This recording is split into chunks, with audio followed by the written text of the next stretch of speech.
नमस्कार, मी प्रतीक्षा. DNA मराठीमध्ये आपलं स्वागत. अहिल्यानगर तहसीलदार व पारनेर तहसील महाराष्ट्र गौण खजिन्याच्या उत्खनन नियम 2013 मधील नियम 80 नुसार गौण खजिन पट्ट्याच्या तपासणी अहवाल वारंवार माहिती अधिकारात मागूनही मिळत नसल्यानं तसेच 24 जानेवारी रोजी विभागीय आयुक्त नाशिक कार्यालयासमोर बेमुदत उपोषण करण्याबाबत पत्रव्यवहार करूनही कारवाई न झाल्यानं 26 जानेवारी रोजी अन्याय निवारण निर्मूलन सेवा समितीचे अरुण रोडे अहिल्यानगर जिल्हाधिकारी कार्यालयासमोर बेमुदत उपोषण करत आहेत। या प्रकरणात अहिल्यानगर तहसीलदार व पारनेर तहसील कार्यालयातून योग्य ती माहिती मिळावी अशी मागणी अरुण रोडे यांनी केली आहे। तसेच जेव्हापर्यंत न्याय मिळणार नाही तोपर्यंत बेमुदत उपोषण सोडणार नसल्याचा इशारा देखील अरुण रोडे यांनी दिला आहे। अन्याय निवारण निर्मूलन सेवा समितीच्या वतीनं गेली 1 वर्षापासून महसूल विभाग, पोलीस प्रशासन, जिल्हा परिषद च्या संदर्भात अनेक तक्रारीचा पाठपुरावा करून जाणीवपूर्वक महसूल विभाग हे जे संबंधित विभाग आहेत जाणीवपूर्वक तक्रारीवर कारवाई करण्यास दिरंगाई करत असल्यामुळं आज भारत स्वतंत्र होऊन इतकी वर्ष झाली, परंतु म्हणजे देशातील सर्वसामान्य नागरिकांना आजही स्वातंत्र्य न मिळाल्यासारखं आहे।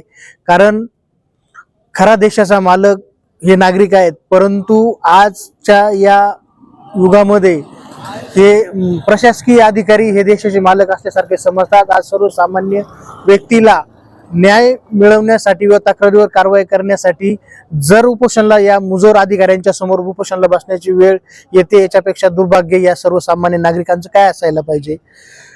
आज पारनेर तालुक्यातील महसूल विभाग खडी क्रशर, स्टोन क्रशर असेल किंवा अवैध उत्खनन असेल किंवा पोलीस अधीक्षक कार्यालयाच्या अंतर्गत असणाऱ्या जामखेड रोडवर कोलेवाडी फाटा येथे अवैध दारू व्यवसाय असेल, सोलापूर रोडवर अवैध वेश्या व्यवसाय असेल, अशा अनेक तक्रारीबाबत वेळोवेळी पाठपुरावा करून हे सर्वसामान्य नागरिकांना उपोषणाचा बसण्याची वेळ म्हणजे हे जर प्रशासन आणीत असेल तर याच्यापेक्षा कायदा लोकशाही या जगामध्ये राहिलेली नाहीये।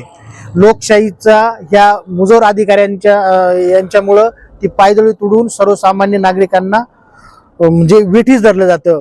तर अशा आणि सर्वसामान्य व्यक्ती हे प्रत्येक तक्रारीवर प्रत्येक याच्यावर न्यायालयामध्ये जाऊ शकत नाही, कारण सर्वसामान्य व्यक्ती आर्थिकदृष्ट्या दुर्बळ असल्यामुळं त्याला उपोषणाची वेळ येते। तर अन्याय निवारण सेवा समितीच्या वतीनं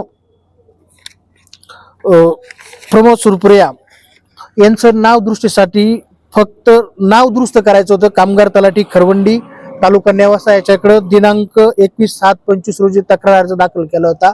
अद्यावत त्यात कामगार तलाठी मंडलाधिकारी खरवंडी नेवासा यांनी जाणीवपूर्वक संबंधित तक्रार कारवाई केली नाही। आज या वयामध्ये सुद्धा त्यांना जर उपोषणाला बसायची वेळ त्याच्यापेक्षा दुर्भाग्य काय असायला पाहिजे।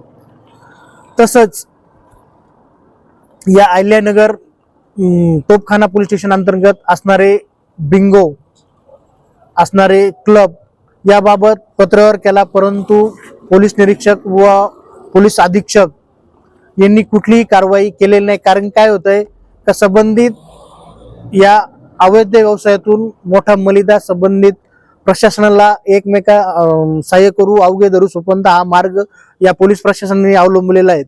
त्याच्यामुळे जाणीवपूर्वक कुठलाही धंदा, अवैध धंदे बंद होत नाहीयेत आणि बंद करायचे म्हणलं तर यांची काय आलं, यांना शासनाकडून फार कमी प्रमाणामध्ये मासिक वेतन दिलं जातं आणि त्यांच्या गरजा जसे पैसे वाढले जातात तसे त्यांच्या गरजा वाढलेल्या आहेत। त्यामुळं त्यांना अशा अवैध धंद्यातून मासिक वेतनापेक्षा दामदुपटीच्या पेक्षाही जास्त रक्कम भेटली जाते आणि या बिंगोमुळं अनेक जण काहीतरी आत्महत्येच्या प्रवृत्तीमध्ये याबाबत सुद्धा यापूर्वी तक्रारी या पोलीस अधीक्षक कार्यालयाला आहेत, परंतु कुठलीही कारवाई किंवा अवैध धंदा बंद केला जात नाही।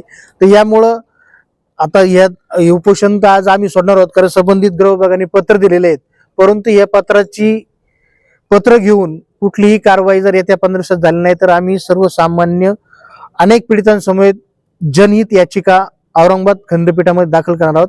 धन्यवाद। शासन परिपत्रकाप्रमाणे जे काम कलेक्टरनी करायला पाहिजे ते काम त्यांनी तहसील कार्यालय नेवासा यांच्याकडे सोपवले आणि मला तसे पत्र दिले किंवा आम्ही संबंधित खात्याला कळवलंय, त्याच्यावर तारीख नाही, वेळ नाही, 1 महिना होऊन गेला अजून कुठल्याही प्रकारचं त्यांचं काही मला मिळालं नाही. अशा प्रकारे सगळं कोलवा कोलवी, पत्र देताना त्याच्यावर तारीख नाही, काहीच नाही, सगळं मोघम पंचे.